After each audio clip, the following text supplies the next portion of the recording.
Hello and welcome to Thursday's special interview with me and Diamond here on Viking.TV. This week it's Alaska week, and so I thought we could meet someone who's an elite athlete and top in his field of expertise, but who couldn't do it without his canine companions. Now, all of us who have dogs know that the very least you can do for them is love them, feed them, take them for a daily walk, which is something I must admit I hate doing when the weather is bad. I'm a fair weather dog walker and very happy that actually so too is my dog. But my guest today, his daily walk looks something like this. Have a look. Hey, but yeah, it's very important for me that the dogs are feeling good, feeling happy, having good attitude. I think actually these dogs maybe have a more happy life than us. They actually can do what they want to do every day, and that's actually being out on trips and just having fun. Now we have to deal with bills and people and all the other things, but they can do what they want to do. It's quite a dog walk, isn't it? Actually, mine would quite enjoy it, I think. Arguably, his unique form of sport should be a long-lost activity now, replaced by the motorised snowmobile. But by turning dog mushing into a sport, they say, it has kept an old tradition alive. In fact, a method of vital transport that, according to an exhibition just recently in the British Museum, shows that dogs have lived in the Arctic alongside humans for an incredible 17,000 years. There are lots of pictures of ancient artifacts carved on elephant tusks and things like that of dog sledding, being pulled by teams of dogs. And these artifacts, some of them, not that one there, but I think the next one that we're going to show you, which is of, there you are, of these slides off old sledges, they date back 9,000 years. It's amazing then that now, in the 21st century, sports world especially, in Europe and certainly in Alaska, it's a very, very big deal indeed. Look at this.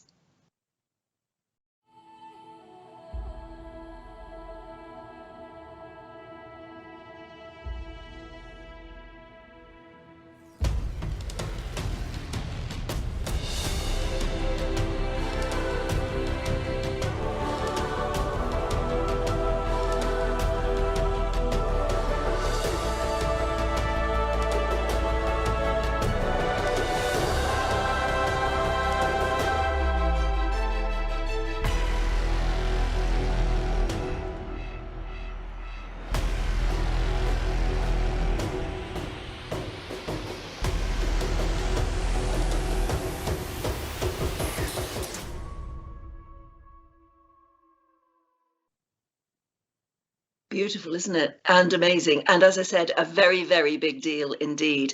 So let us now meet a man who, with his canine friends, has won the biggest race of them all and is a superstar in the whole world of mushing. Champion musher, live from his home in Norway, Thomas Wærner. Hello, Thomas. It's lovely to see you. Hello, nice to meet you. It's and you were actually in that bit of video. You were the one holding the flame. Yeah, it was a little different dog mushing, I call it. We made some good videos up there to kind of get from the effect from the dogs and a little more special.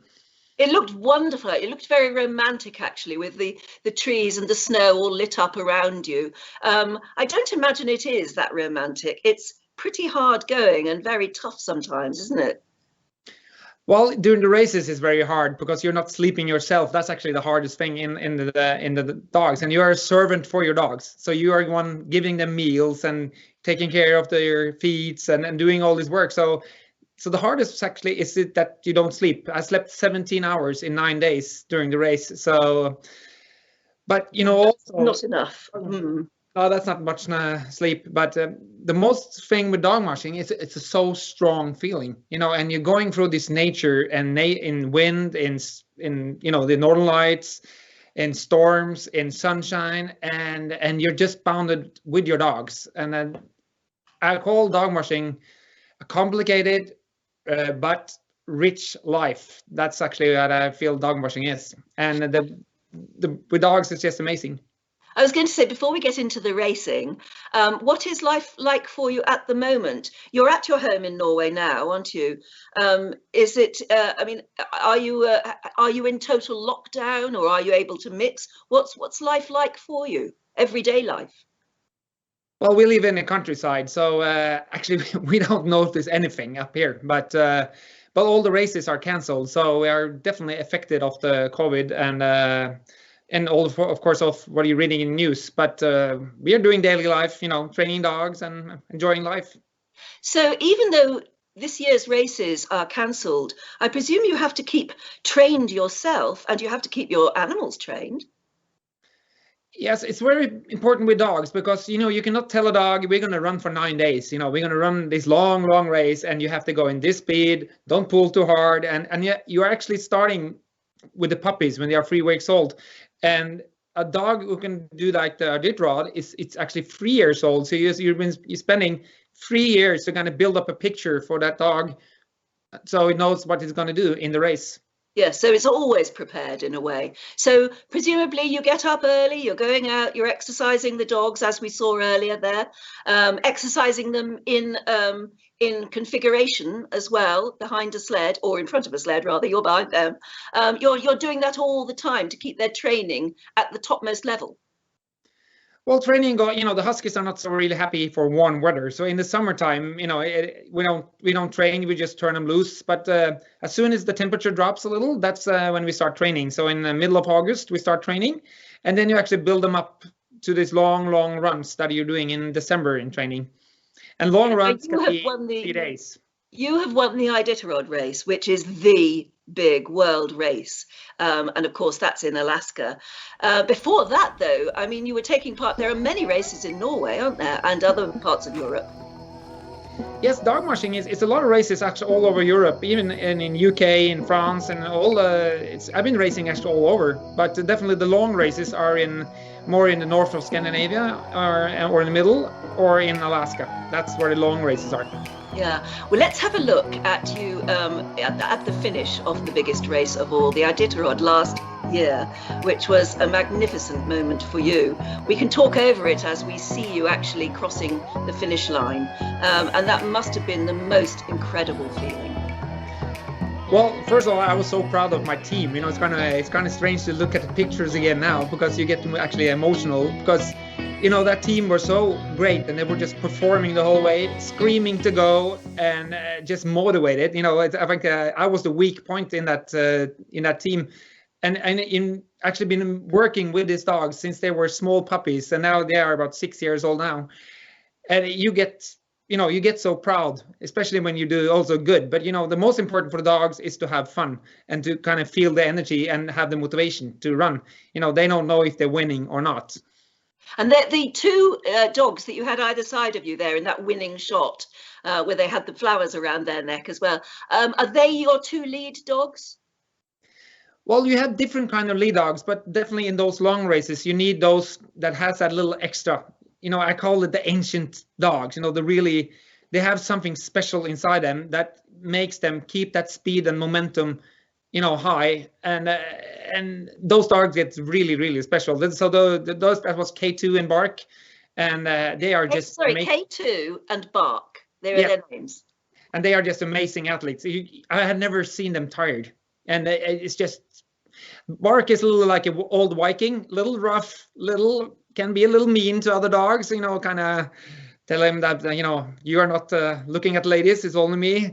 He's got down to the, basic. And K2 is more careful and more, but he is, when you see him perform up there, it's just, you can stand there for 8 hours and you cannot believe how are he able to do it. And that's one of the things I'm really proud of, that I'm actually build up this dog team that are able to perform on the level they are and actually doing it when they are just crazy to go. So when you cross that finish line, you don't just want to celebrate with the people around you. You actually want to be with the dogs as well and celebrate with them. Well, I think a dog musher, it's all about the dogs. It's of course fun to win races, but the most important for me is actually to be with my dogs. But to do all this training and build up that team, you have to have a goal. For me, that's important to have a goal. And But I think it's always important in the races to look at your team. Sometimes your team is good enough, it actually has the little extra to win. And sometimes you have to back off, and sometimes you have to quit the race because maybe your dogs are not ready. So it's really always important to actually feel what the dogs are feeling, and they cannot tell you anything. They can only tell you about small signs, maybe the ear goes up or something is wrong. And that's when you have to look for the signs. And I think that's what good dog mushers are doing. They are looking for signs, what the dogs are telling them. And that's also when you can decide if you can run a long run or you have to rest more. And of course, you have an extraordinary story to tell about what was happening actually while you were doing that race. And then the situation you had to face, even though at the end of it you had won, which was COVID, which was the virus. I think you actually first sort of learned of the virus at one of the checkpoints that you stopped at in the race, and you started to hear gossip, a buzz about what was happening outside in the rest of the world. Is that right? Yes, I had this InReach, Garmin InReach, and I got a message from my wife Guro, and she told me I have to leave. And I just looked at the phone. I said, or the GPS, and I said, leave. What is this? And then she told me all the planes are shutting down. I have to go. And then to the next checkpoint, we're starting to get rumors that the checkpoints were canceling. We are not able to go in and go inside. We have to stay outside, and we got kind of little feeling, I just hope that the race will go to Nome, because I also got news that the Finnmark race that goes in the north of Norway get cancelled. They get stopped 200 kilometers from the finish line. So we're having all these rules, and that's also one thing with dog mushing and these long races. You're getting so much negative impact, the weather or news or something go. So this is one of the things you have to deal with. Actually, you have to deal with this wave of negative things, because a thing with dog mushing is that if you think negative thoughts, your speed will go down in your team. So you have to have control of yourself, your emotion. And if you're too happy, like people are listening to music, and you get too happy, the dogs go too fast. So you have to kind of be in this mental kind of balance to actually be able to drive your team, because the team will pick up as soon as you're thinking negative. You can just take up the GPS and you will see the speed drops. So this is one of the key things to be a good dog musher, is also to try to keep happy yourself, and to keep a stability going. Yes, and the momentum, that stable momentum for days and days and days. So that must have been very difficult. At every checkpoint, at every stop, you were getting more and more news that must have been very unnerving. But we saw it didn't put you off winning, and you did cross the finish line, and you were first, and that was a great celebration. But then an even bigger problem of how to get home. Yeah, it was really strange when I got to the finish line, because they said it was not going to be any spectators because it was locked down. The whole stadium was long. It was actually people. It was a lot of spectators there. So, but after the race, when I got to the finish line, it was nothing happening. Everything was closed down. I got the dogs down to Anchorage again, where we were stationed, and then I figured, what we're going to do. We are not possible. It's not possible to go home with the dogs in a normal way. So you just stayed there until what? Well, I am very attached to my dogs, and I said, I'm not going to leave my dogs in Alaska without knowing how to get them home. So I will just wait. But April went, and then we got into May, and there was still no solution. But I like challenges, and I got this challenge kind of thing. A news that a plane was sitting. An old plane that was not going to be used anymore was sitting actually in the airport 10 minutes away from Fairbanks when I was living with my friends Ali and Donna. And I said, this is a possibility. This is something I can deal with. But they had made a deal with a museum, and the deal was canceled. Was nothing happening, and I was just starting to kind of work with it and to make a deal. So this was such an old plane that it was going to go to a museum. But you thought, give it one last flight at least and let it take me home. Well, my sponsor, Aker, they were really helpful, and they actually put some money into the museum, and the museum were able to actually to make a deal with Rob. But you know, strange things are always happening in life. The Arlie and Donna that I was living with, their son is married to Kelly, and Kelly is the neighbor to Rob that owned the plane. So it was so many things happening actually to get this deal on, because this plane was just sitting on the airport, not being used. But it was a very old plane. We can see the inside of it there, a cargo plane, obviously, which suits you because you could put the dogs in there. Yeah, but it actually used to be one of the first Norwegian Airlines regular planes. This was the plane that took people on, you know, down to the Gran Canaria and France and Italy on vacation. So this is actually an old Norwegian plane that has been traveling through Europe and then United States and then up to Alaska for its end.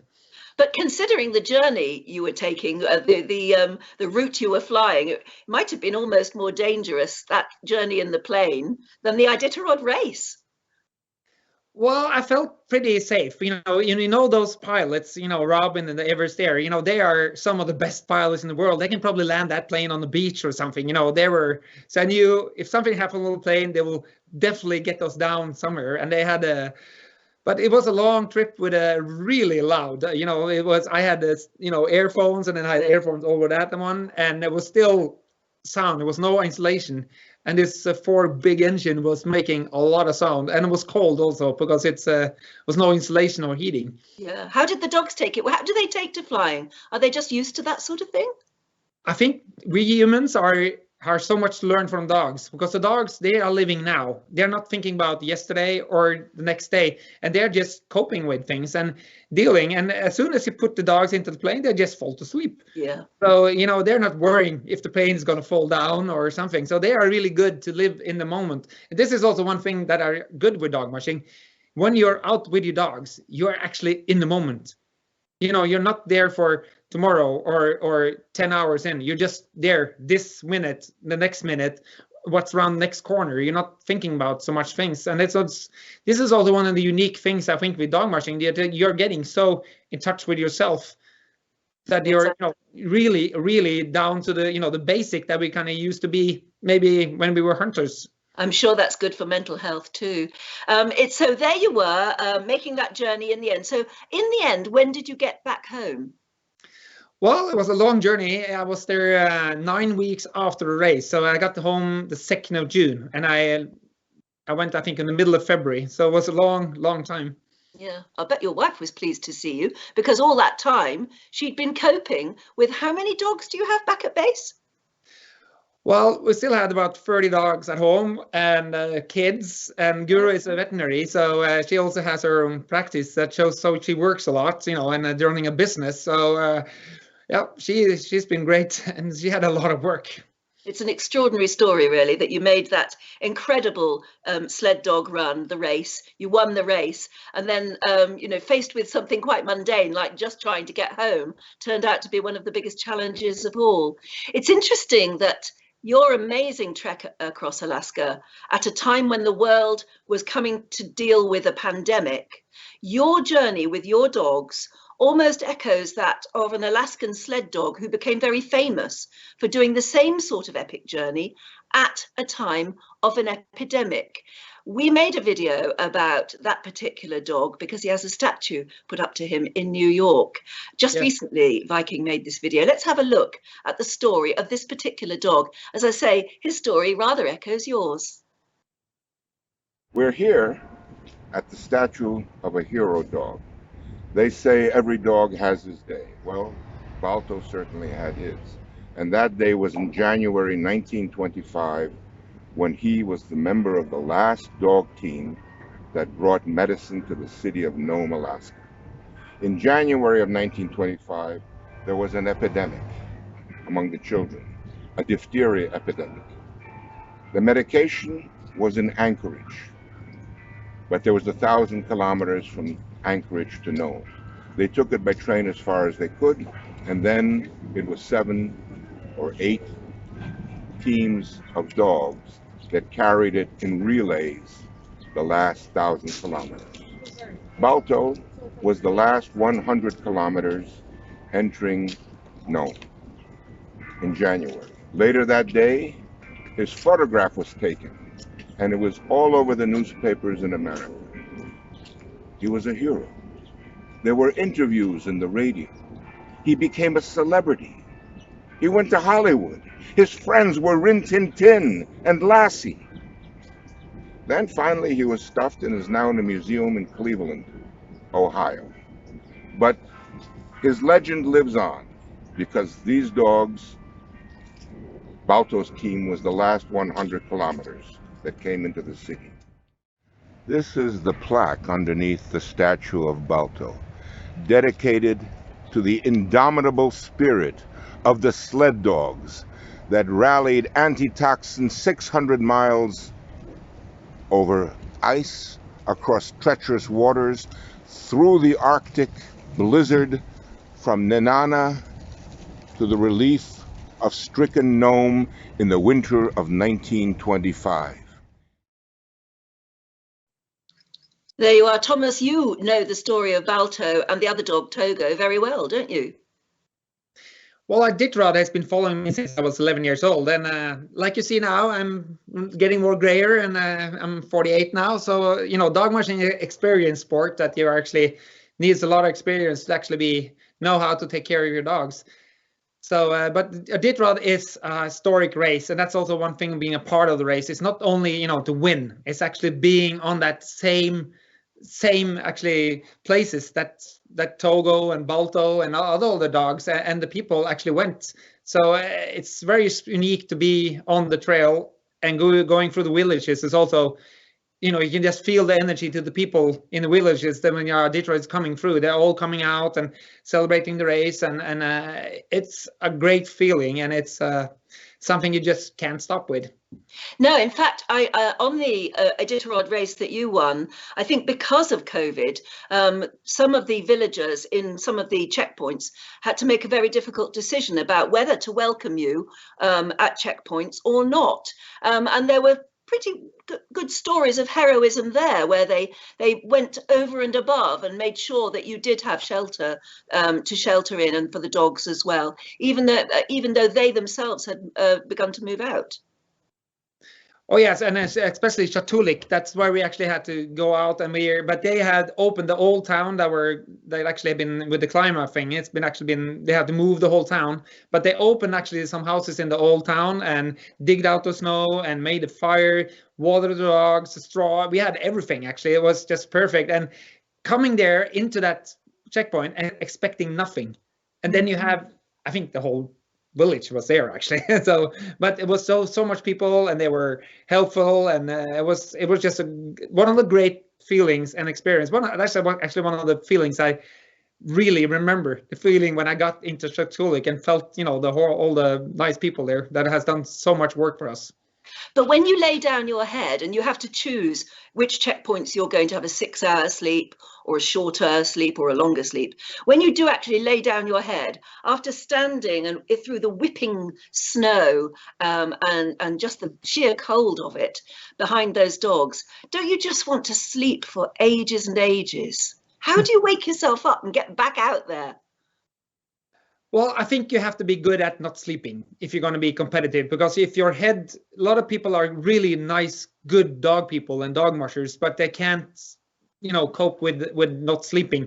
So, but that's one of the difficult things. And it's also to do that high quality of dog care the whole way, and, you know, look for all the signs. If the dogs are 100% okay, be 100% sure that they got all the food they needed, and also, you know, the dogs are not the weak point in those races. It is we the humans are the weak point. I think that if we're not, you know, we're joining the ride, I think even, you know, we could have gone a lot faster, because I think we humans are not able to go more faster than we are doing now.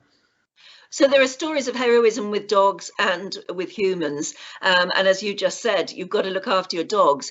And yet there are some people who say that racing these dogs like this is cruel to dogs. What do you say to them? Well, I think they can come to our kennel and spend a day or two and actually see how the energy of the dogs are, and actually what the motivation of the dogs. I think when you see the sled dogs, is you see these high motivated dogs that wants to run. That's that's the instinct. That's what they want to do. And I think people that want to take away their instincts, take away what they are doing. But definitely as a musher or a person that has a farm, or it doesn't matter, as long as you have animal, you have a responsibility to take care of them in a high level. And definitely that level is more higher standard when you're doing a sport with them. But things are changing, and what was good in 1910 is not good enough in 2020. So you always have to work for dog welfare and dog care. But dog mushing, and especially Iditarod, is actually, it's a competition of dog care and dog welfare, because you are the one that's going to learn the dogs how to run the right way, to feed them and take care of them. And they have to be motivated actually to run. It's not like you're pushing them. You can try to push them, but you cannot go for so many days if the dogs don't have the motivation. And if you look at the teams that are good, and you are like, I had one thing I remember actually most from the race was that after I decided to take a long run because I knew my dogs were able to do it, and I went from Caltech to Unicolete, and that was 12 hours of running. And after 8 hours, I tried to stop my team to give them this little snack of fat, and I were not able to stop. They were just screaming. They just wanted to go. Yeah, I had to wait to find a tree to hook the hook in, and then I could stop and give them the snack. And I said, this is just crazy. How are they able to do this? And I thought, this is just amazing. And that's why I called Iditarod and the Femund race and the Finnmark. Actually, it's a dog care world championship, because that's what you make you a great dog musher, is actually to be caring for your dogs. That's very interesting. I was watching a video earlier today of the Femund race, which is the big one in Norway, isn't it? And at least twice in that race, two of the dog mushers actually went up the line and got out a dog who was clearly, I don't know, a bit slow or suffering from exhaustion or something, I don't know, and took them back and put them on the sled. And there was a sort of special zip up baggie for the dog to be able to ride on the sled. So if they see a dog who is suffering in some way or just not keeping up, they will actually take the dog out of the action and carry them on the sled with them. Yes, and I think in a sport, it's very important to have rules, but it's also important to have ethic rules. What is all right and what is not all right. And like I said, the sport has been changing. The way we used to drive dogs in the 70s is not the same way we are driving dogs now. But actually, that's, I think, what dog mushing is doing, especially in the long races, that we are pushing dog welfare on a higher level. And I think actually we are the one that actually are moving dog welfare and dog care up and raising actually the what do you call it, the barn, raising the level of dog, and not only dog mushing, but also how to keep dogs in the way if you're hunting dogs or whatever, and actually showing people what these amazing athletes can do if you treat them the right way. Yes. And you keep them motivated. It's interesting you call them athletes. I've also heard the humans referred to as athletes. Are you both athletes, do you think?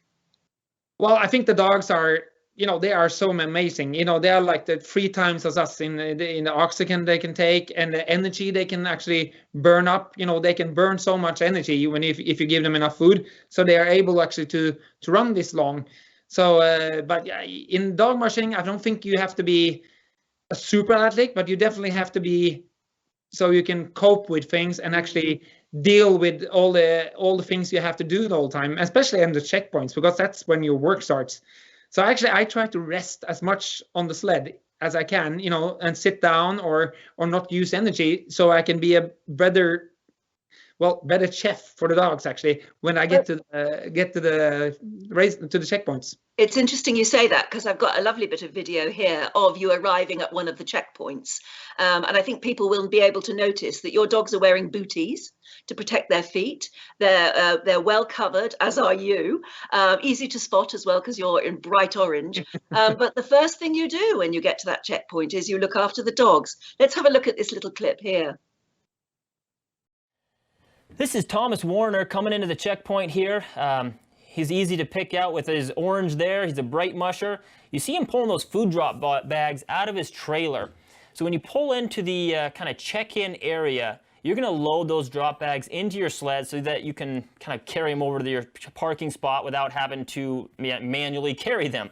Then he was just putting some fuel in his cooker to melt some snow and heat some water to feed these dogs. Sure, yeah, why don't you pull up the map data here? Let's take a look at this.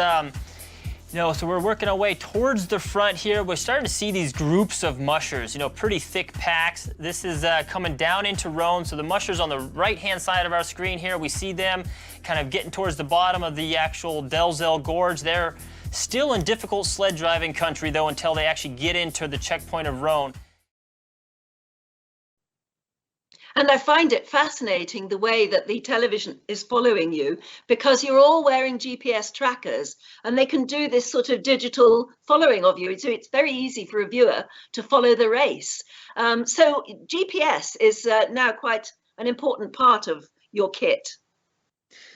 Well, it's important, of course, but nobody can help you. So you have to kind of have everything you need to stay on the trail and stay safe and have enough dog food and things for yourself to actually stop if it's a storm or something. And of course, also one part of the dog welfare and the dog care is to have dogs that are made for what you're expecting, what they're going to do. So, this is an outside sport. So the dogs has to have a certain coat also, so they are able to stay outside and feel comfortable. And even if you are using jackets on them and stuff, it is important to have the right type of dogs.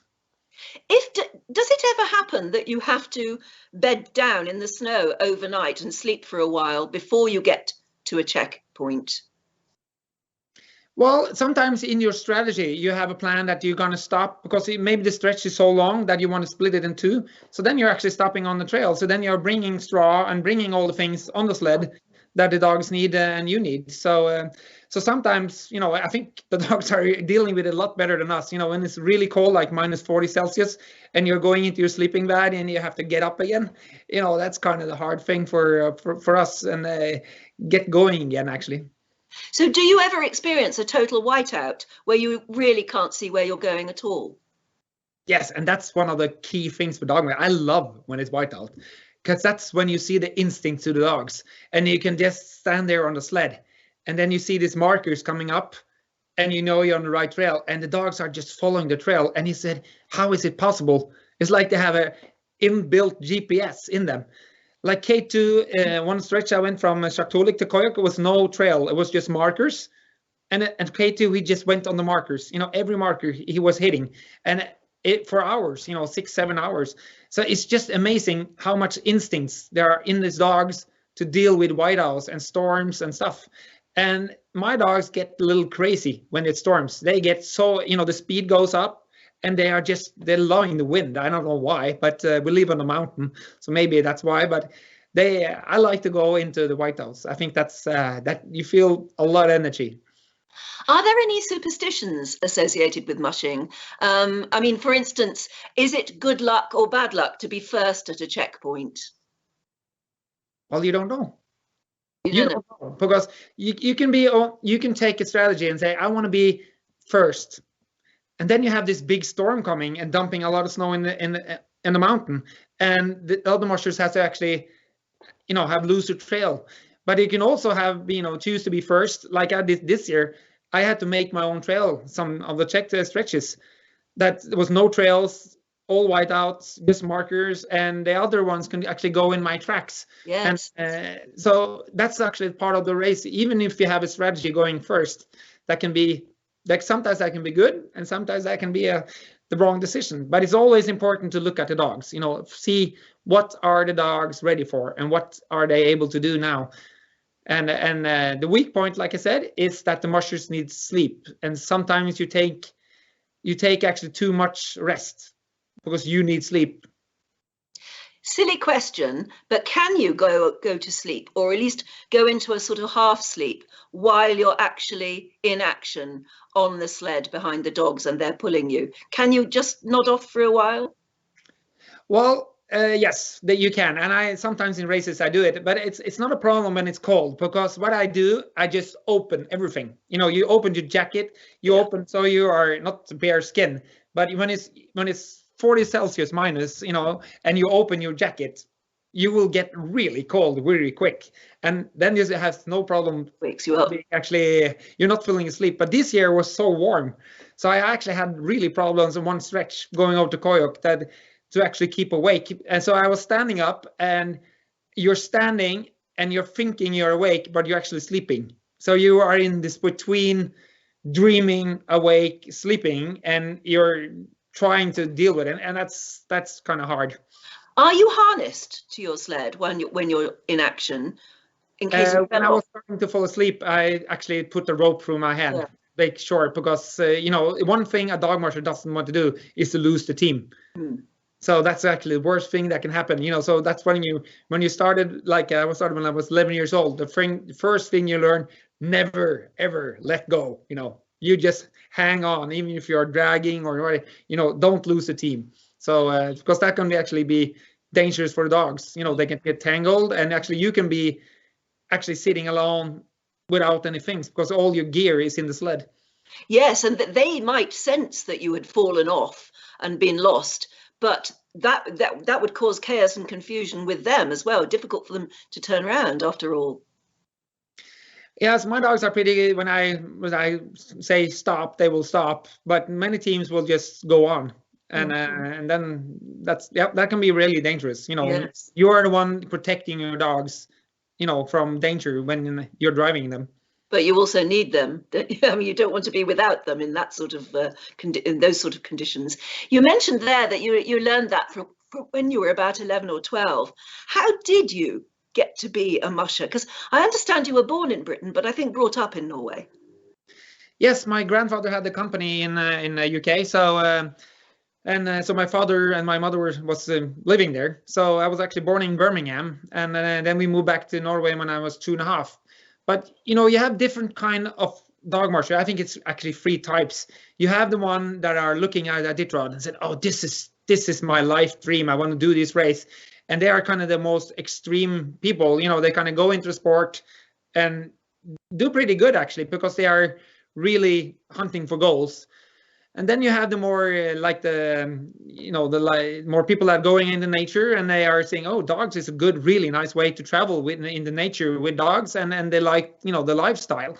And then you have people like me. They are so interested in dogs. You know, since I was small, I always worked petting dogs and touching dogs, and so for me, it's about the dogs. And the reason why I'm still doing dog marshalling at 48 years old is actually to build that perfect team. I think that's one of the key things, you know, when you start, like, you start with the puppies and you build them up to these great athletes. And this is something that I really, really like. When did you set up your kennels, and what are they like now? How many dogs do you have? Well, to have a competitive dog team, it's actually, you have to think like a football team. Actually, you have to have the main team, but it's always some, you know, some old ones that are on the way out, and and to get the new ones in that are, you know, are able to do it. And you should not race like a Iditarod with a dog who doesn't have a coat or doesn't eat. You know, if it doesn't eat good enough, you know, the dog will get, you know, too skinny, and you have to actually send it back home. So it's really important. So actually, and this you don't know when they are born as puppies, if they are suitable to actually do the race. So that's why I have 50 dogs. So 50. And also the bad thing with dog mushing that I really hate is that, you know, dogs get too old too early, and it's always really, really hard when, you know, some of the dogs that you've been having for years, you've done so many races, and it comes a day that you actually have to, you know, say goodbye. And I think that's one of the hardest things with dog mushing, that, you know, when you're old dogs, your old lead dogs, your old key dogs, you know, then they are 12, 13, 14 years old, they are, you know, they have to go, and that's hard. Well, in that way, you are a bit like a farmer, aren't you? You have to, even though you love your dogs, you have to have a sort of business-like attitude towards them. Well, you definitely have to have a breeding program, so you know you can always, you know, have new dogs coming in, and suit the dogs that are able to do it. You know, it's like humans, some get small, some get big, and but some dogs that I gave away one of my lead dogs now because he was getting older. So it's a really good friend of us that has a lead dog, and she's going up in the mountains, and he's living inside a coach now, I think. So it's important, but I think the most important I can do is give the dog a rich life and a life they love, and also when it's time to go, it's actually to make the decision that okay, this, like one of the dogs that we have inside now is one of my old lead dogs, and now she has cancer, and I have to kind of decide. We did surgery one time, and now we said okay, we have to see, as long as you have a rich or decent life. But as soon as I see this is affecting you too much, that's when I have to make actually the decision, and that's always a hard one. Yes, of course, you have your wife is a vet, as you mentioned earlier, so it's a joint decision as well that's made with a veterinarian. So you've been married. You've got, I gather, you've got something like 5 children between you. Yes, it's a lot of children. Are any of them taking up the same thing? Not really. It's well, I think they love the dogs and love the puppies, but the training. The problem with is that the training takes so much time. But we are trying to kind of get the kids with us and going on shorter trips, but to have the kids go with us, we have to have focus on the kids and make it fun for them. So I think it's very important to take time off the racing and actually involve the kids in the dogs. Yes, you have to have other. How old are your children? Well, the youngest is 4 and the oldest one is 16. So it's different ages. You're busy. How your wife coped with you at the other end of Alaska, while you were trying to get home, I don't know, because that's an awful lot of things to look after. Anyway, a lot of people at home were probably going to be asking, why do it? Why do it? Well, you've made a lovely video, which we'll play now, called Why Mushing. And I think if people look at this, they'll know why. Have a look. The reason why I'm doing mushing is actually a question that I've been asking myself many times, because it's a lot of work. For me, it is the nature and with the dogs and building a dog team. I think that's what I'm passionate about. It's the bond actually between the dogs. And you have new puppies, you're working with them and you're seeing them develop to these great athletes. And then suddenly you have this incredible performance team that can just go for hours and hours, and that feeling is so special, so I can't stop. Hey, Berge. It's very important for me that the dogs are feeling good, feeling happy, having good attitude. I think actually these dogs maybe have a more happy life than us. They actually can do what they want to do every day, and that's actually being out on trips and just having fun. No, we have to deal with bills and people and all the other things, but they can do what they want to do. And that's chasing the trail. That's what I like. The bad thing with dogs that I really, really hate is that it comes a time when a dog has just lost the energy of living. And that's actually when you have to go to the veterinary and say goodbye. And that's always hard, because it's you spend so many hours with these dogs, you've done so many races, you've been so proud of these dogs, and suddenly when they are 12, 13, maybe sometimes 14, something just happening in their life. But I think the years they are living, this is dogs that can actually do what they want, and they are just loving it. When I'm in the competition, I have I like to win, but most important for me is to have the great team and actually go to the race and see that this is working. We are performing, we are able to go fast, we are doing all the right things. Actually, I think a victory in long distance is actually getting to the finish line.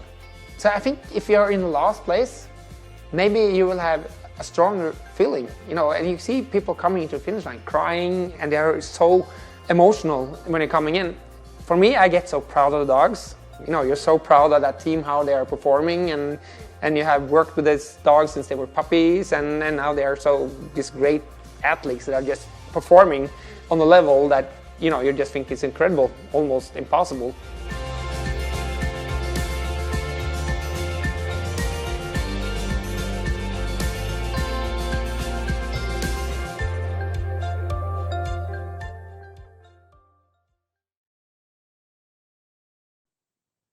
Do you know, Thomas, you make the point that the dogs have a brilliant life, better life than humans, because they don't have to worry about paying bills.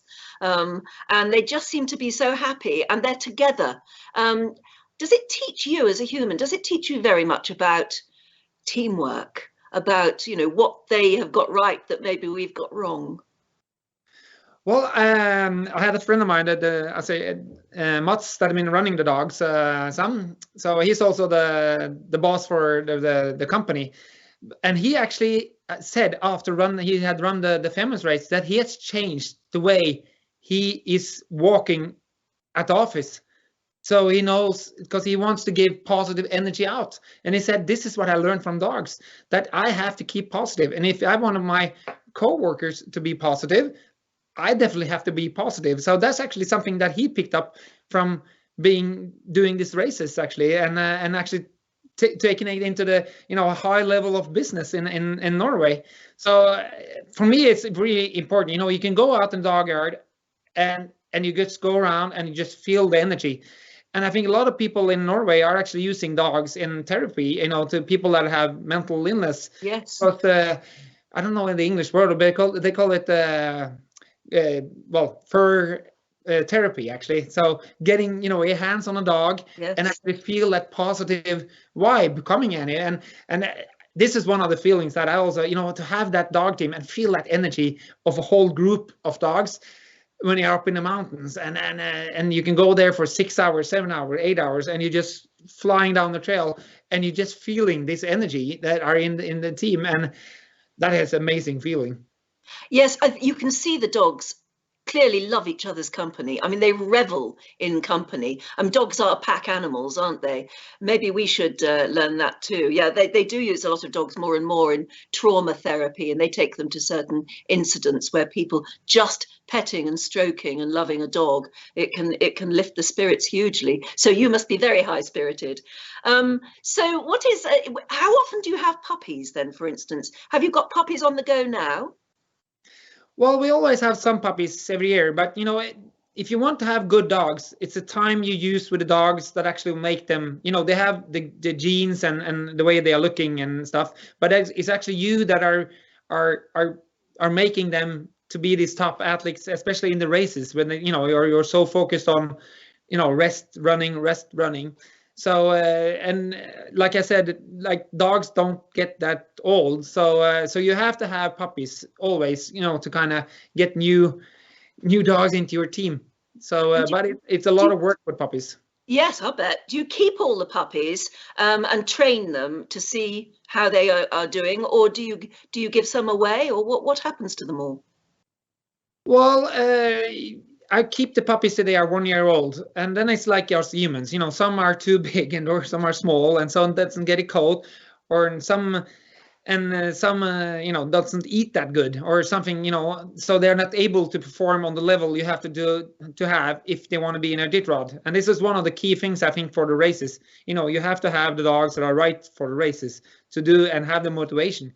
So if you have a dog that, you know, can be really good to run 50 kilometers or maybe 200 kilometers, but it doesn't like to go on 500 kilometers, you know, this is not a dog you want in your team, because that's the dog who you will have better off selling to a person that are going, you know, shorter races. Yeah, it's interesting. We've got some lovely video we can look at now of just your life, I suppose, and other mushers' lives, taking the dogs out and experiencing those amazing views. I don't know whether you ever get a chance to look at the skyline and the beautiful views, do you? Oh yeah, you are looking at the nature and you're feeling the nature, and it's quiet and it's just you and the dogs, and you're going through, you know, the whole night into the morning when it gets from dark to, you know, this blue thing, and then you go and into the sunshine, and then you go into the night again, you have this blue hour, and it's so many strong feelings you get actually from the nature, and that's, I think, is a part of this sport. It's actually the nature and the dogs and going down the trail with your team. Do you ever come across any other wildlife, you know, like bears or something?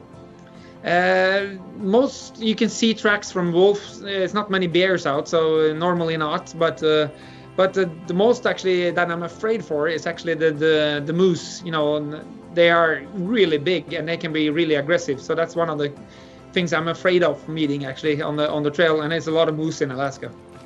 And if you saw moose, presumably you could redirect the dogs and find another way around, or would that be dangerous in itself?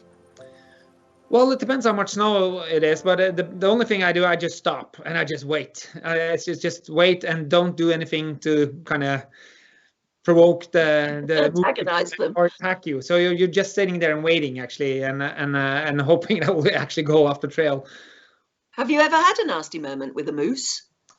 No, not really. I had close ones, but not really when the bad ones. And what would the dogs think of that? Well, they just get crazy and just want to charge after, you know, the moose. So yeah, you don't want that either, do you? No, so it's better to stop. Yeah. So given that COVID has probably closed down the races this year, what are you going to do with yourself? Just carry on training or take a holiday if you can, or I don't know. What are you going to do this year? Well, I still like to be out with my dogs, and there's so many things that you want to learn, the new dogs and the puppies and the, you know, the 1-year-old dogs or 2-year-old dogs. So we are still training, but we're not training, you know, that focused. We are, you know, being a little more lazy, not going that many long trips and stuff. But it is actually a time where I'm going to spend more time with my family, and we're going to go camping and just enjoy the nature and the dogs. How long does a musher's career last? You said earlier you were 48, did you say? Gosh, you don't look it, Thomas. My goodness. But anyway, if you are 48, how many more years do you think you will spend doing this? Well, I think the most important is to have fun with what you're doing. But I think this is a sport where you can actually be 18 years old and compete with somebody in 80s. So I think, I'm not sure of the age of Joey Rennington, the founder of the Iditarod, but I think he was 81 or something. No. When he actually finished the race from Anchorage to Nome. So, and actually you can do dog mushing as long as you want. And I think you're actually getting a better, a lot of people I see who are older people, you know, at 70s are still driving dogs, and they are looking a lot better than people are sitting in, you know, in the couch watching television. So, but I think it's important to have motivation and have fun, and you know, and you have to enjoy to go out in the dog yard and to be around your dogs. Yes, I think people who don't know the world of dog sledding and mushing, and I'll have to ask you in a moment why it's called mushing, but they don't realize that I think most people think that you've bought a load of dogs to run it in front of you. They don't realize the years and years and years of breeding and nurturing and molding a team of dogs that goes into it. That's probably most of your job, isn't it? Yes, and it takes years of experience actually to have the experience actually to make this and build this team. But you know, dog mushing is not only having, you know, 50 dogs. It's actually having one dog and going out on a bicycle or you know, these kick bikes or on skis and just having fun. That's also dog mushing. And a lot of people are starting with dogs. They're starting with, you know, their hunting dog or, you know, other dogs that and then they're coming in and they're looking at the sport, and then they have 2 dogs, and dog mushing is very, very dangerous. When you just start it, it's very hard to stop. So, and when you have 1 dog, you want 2 dogs, and then you want a team, and then you're sitting there with 10 dogs or 12 dogs or something. But dog mushing can be also not complicated, and doing what I do is kind of complicated and takes a lot of time and money and energy. Yes, I was going to say about the money. I mean, a lot of people will want to know, where do you get the money from? If you're in the business as big as you are, you have to have sponsorship, don't you? Well, you know, the dogs eat a lot, and we want to give them the highest, best quality dog food. You know, the energy, you know, not only the dog food, but, you know, all the antioxidants, all the omega-3s, all the things that the dogs need to perform, you know, on the level. We are looking for details, you know, that can make the performance a little better than the competitors. You know, we just want to go a little faster. We don't have to go much faster. So what we are looking for is always things that will make the dogs, you know, perform better. in dog food, dog training, the way we're keeping them. We have inside barns that, when it's cold, we take the dogs inside in the heat so they will actually get a better effect from the training. So it's all many details we are doing, but dog mushing is about having fun with the dog you have or the dog. And what about you? I mean, are you like a marathon runner? Do you have to fill up on carbohydrates before a big race? You must have to look after yourself, your own nutrition as well. Yes, I am really bad on nutrition on myself. This is something I should work on more. It's really hard. I have actually problems eating myself. I will not be a good sled dog because when I get to the race, I have so much problem actually to get to eat. Actually, it's you're taking a bite and you're working actually to get it down. But I'm good to drink water, so I drink a lot of water. But the race you go down. It's a good thing for the summer. You get really slim during a race. So, but it's important to be on a certain level on performance yourself. So you actually can deal with all the physical things you have to deal with, and also be better on actually a diet on yourself. This is something I actually had on my notes after the race. You have to take more care of yourself. That was actually the top thing. Yes. Yeah. Well, absolutely. You're a very important member of that team, aren't you? And clearly, when you start racing again, you want to get back in there and compete again. Well, it's a special year this year with no races, but the thing that keeps me really motivated now that next year is actually the 50th year of Iditarod, and this is going to be a really, really special race. So, and this is a race I really want to be a part of. Be a part of this historic race that are 50 years old next year, and so I'm really hoping that we can travel next year and go to Alaska. Yes, hopefully you will. 50th year. Yes, I can see that being an important one to win if you possibly can. A lot of people asking, are there any lady dog mushers? Yes, it's a lot, and they are really good. They are. It's been winners of Iditarod. It's Susan Butcher, Libby Riddles has won the Iditarod. We have a lot of good. Like one of the hardest competitors this year for in the Iditarod, last year, was Jesse Royer. That's amazing dog person. So this is a sport. You can be 18 to 80 or whatever how long as you can stand on the sled. You can be tall, high, doesn't matter. Size, and men or women. So you are competing on the same level. So this is actually one of the sports that are totally equal. Well, I wish you luck for next year, because I can see that competitive as you must be, the idea of winning the 50th year Iditarod would be marvelous indeed, because that is the big race. But any of them are big, and as I was saying from the very beginning, they're hugely celebrated, and they have huge amounts of fans, both at the race and of course on the television, as we saw. It's a very, very big deal indeed. We'll watch out for your name. We'll know who you are now, and we'll root for you. Thank you so much for joining us, Thomas. Thank you. And our love to your family and that enormous family of dogs outside. Thank you very much for telling us all about them. Yeah, it was nice to meet you. Yeah, it was lovely to speak to you. Well, there you go. That was a glimpse into a world most of us never know anything about. I hope you enjoyed. Next week on Viking.TV is Egypt Week, and my guest is going to be the artist Katrina Vrabalovic. There she is. She spent much of her life living in Egypt, and her artwork, as you can see there, deeply inspired by the country and its people. Meanwhile, as we look forward to next week, if you fancy meeting the amazing Alaskan sled dogs of Norway, you can search, in fact, you can have a look on the Viking In Search of the Northern Lights itinerary. Have a look at this, because you may well have a go yourself. Until next week, stay safe and goodbye, and have a look.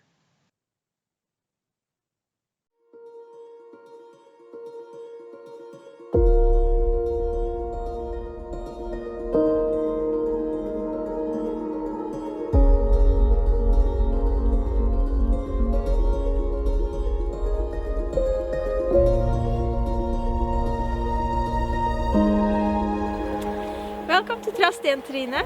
I'm Trine. Trusty and Trine is a small family business. Trusty is my husband. And we deliver dog sledding and the food and accommodation. And you are here today to go on the dog sledding, and we will show you the dogs a little bit later.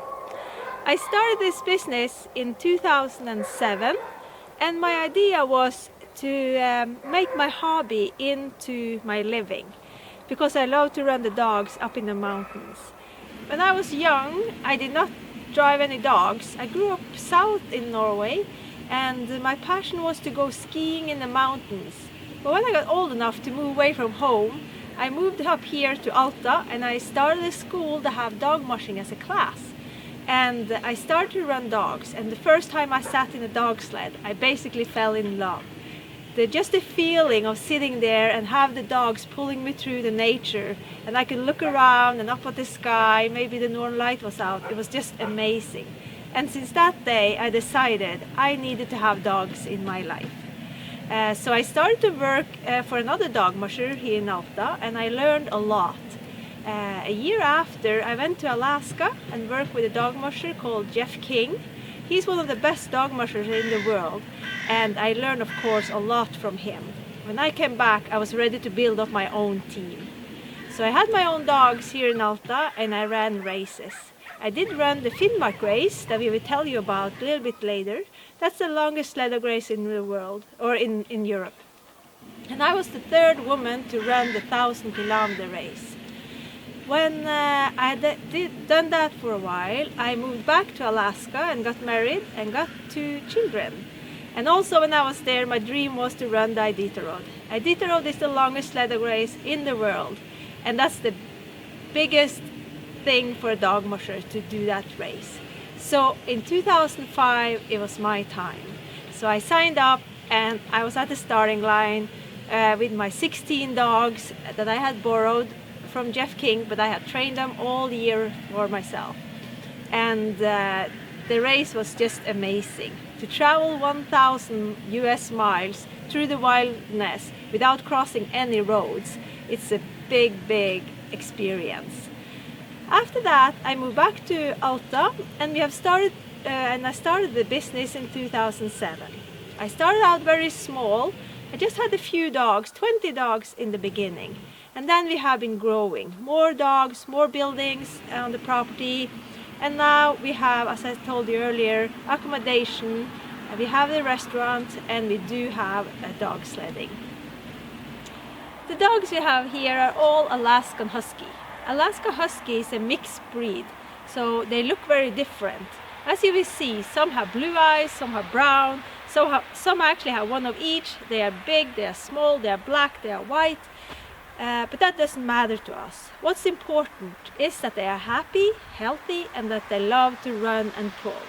And you will feel how strong they are when you're sitting on the sled. We train them a lot. We started training in August, so they will be ready for the winter season. We will also tell you more about that when Hanna comes out a little bit later. We have 60 dogs. Some of them are used for racing, and some of them are used for just going with a guest.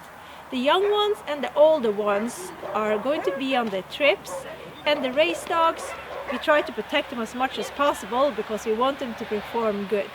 We do start the Finnmark race with some of our dogs every year, and maybe you are lucky enough to have one of the race dogs pulling you today. We do have, our guides are also dog mushers. Many of the guides we have have been running races and running the Finnmark race. So they can tell you stories when you are out on the trip. It is very important for us to take care of the environment. Our business is eco-certified, and all the food we serve is organic or very short traveled. When we are serving you a cake, it is organic ingredients. And we do pick the berries in the neighborhood here, so it's lots of lingonberries in the cake as well. The best thing with running dogs is the freedom, to be out in the nature by yourself and your best friends, the dogs. You can travel almost everywhere, and you have to be out in all kinds of conditions, when it's nice and sunny, it's super nice, but it's also when it's windy and you can feel your cheeks getting red and cold. One of my best memories running dogs is one time when I ran the Iditarod.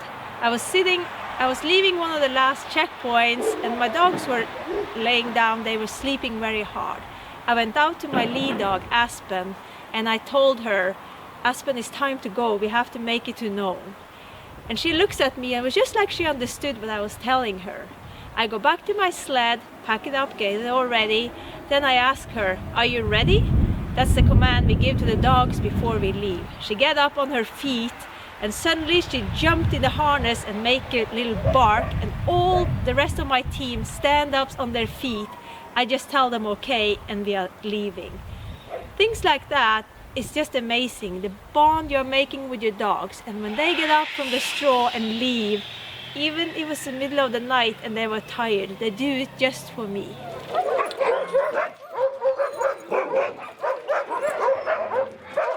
In the dog yard we have 60 Alaskan Huskies, and they have all names, of course. When we get puppies, we do breed them, so we get puppies every year. We have 1 to 2 litters, and they're usually born in May and June, because in the summertime we have the most time to play with them. And when you have a little puppy, you have to play with them a lot, like every day, and hours every day. We give them names, and when we choose the name, we choose a theme.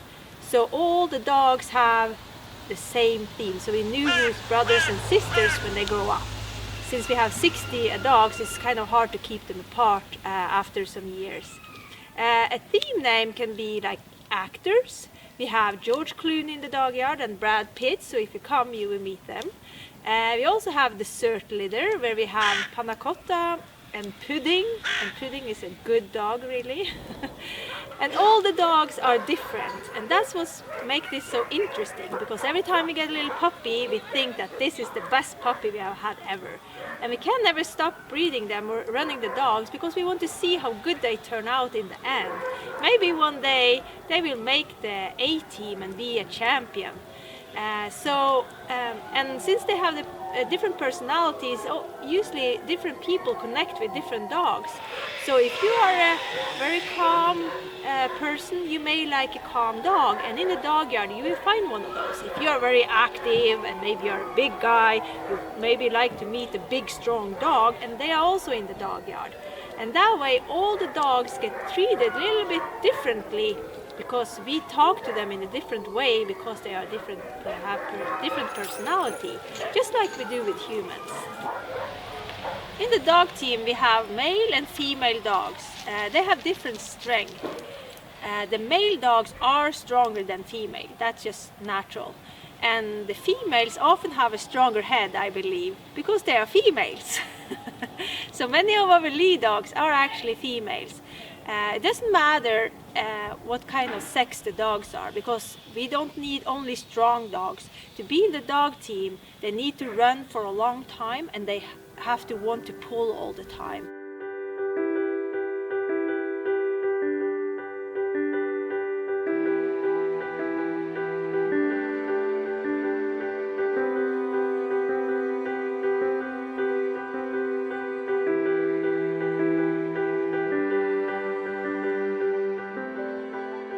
Every year we participate in the Finnmark race, which starts here in Alta.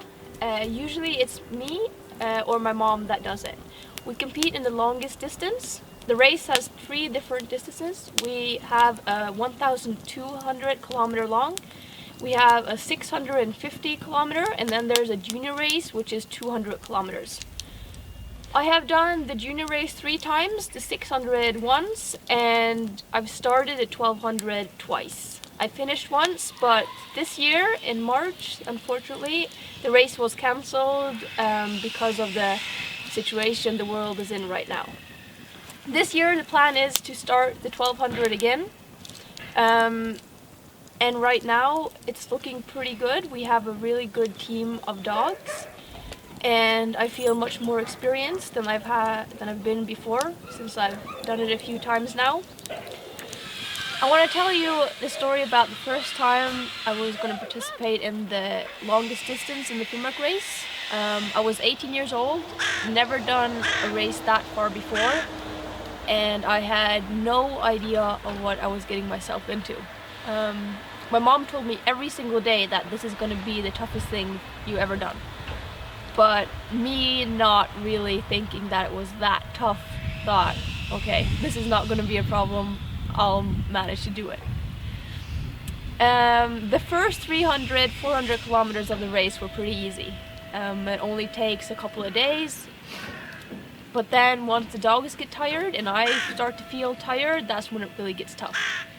Dogs from my team were starting to go out of my team. Dogs that I depended on taking me to the finish line, that I know would be in lead for me no matter what, had to come out because of injuries or they were just tired.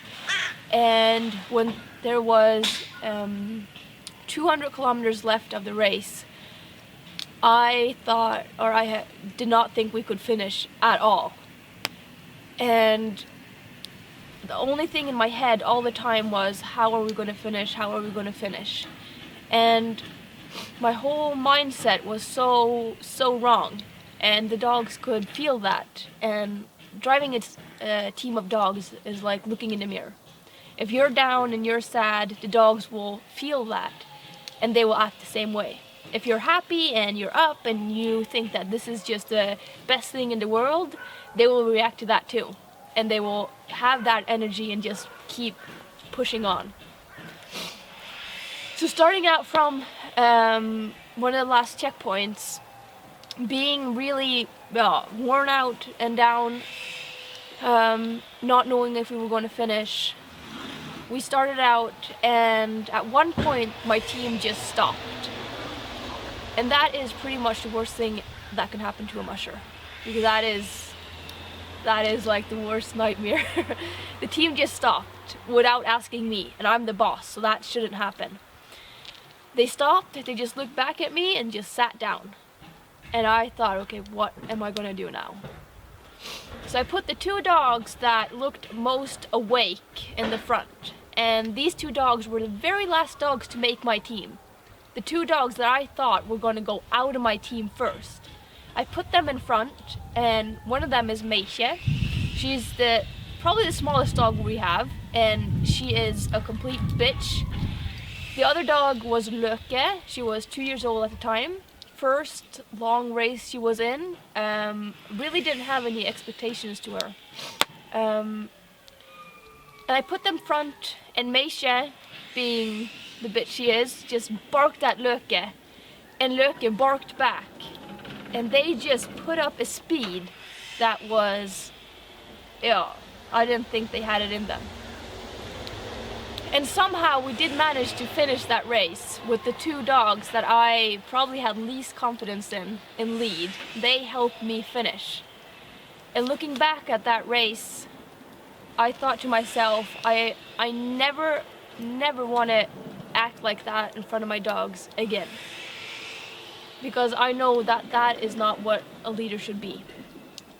So going into the race next year, I was going to do the 650 kilometer long race. I was all about just having fun and showing my dogs that this is fun, and this is what we've been working so hard for now for 2 years. And starting out from the last checkpoint, we were number 2, and there was only 10 minutes up to the lead. And I knew that either way we would finish. I'm just so proud of my team and how we've run this race and how much we've improved the last year. And somehow we did catch up to the team in front of us, and we passed him 50 kilometers from the finish. And we had a much better speed than he had, and we came up to Alta, the center of Alta, where the race finishes, and you go up this last hill, and every time a team finishes, no matter if you're first or last, it is really the best feeling in the world. They play this song Conquest of Paradise, it's called, for every single musher, and I think if I would play it right now, I would start crying because it's so emotional to me. And they say all of the names of the dogs, and the very last name they say is yours. And when you cross that finish line, you're just so proud of your dogs, because they are your best friends and your closest family, and they are the ones I spend my time with, the most time with, every single day I'm in the yard. And they just feel all that joy and that I'm so proud of them. And we're just so happy we've done this together. We've been on this adventure together.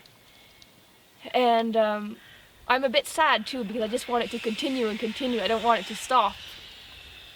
And they feel all these emotions, and they have these wagging tails, and they look back at me and they're like, okay, we can do this again. And just finishing, no matter if you're first or if you're last, you're a winner. And it really is very special. And just wanting that feeling when you finish or coming to the finish line is probably only one of the reasons we do this again and again and again. So hopefully we'll get that feeling this year that we didn't get last year.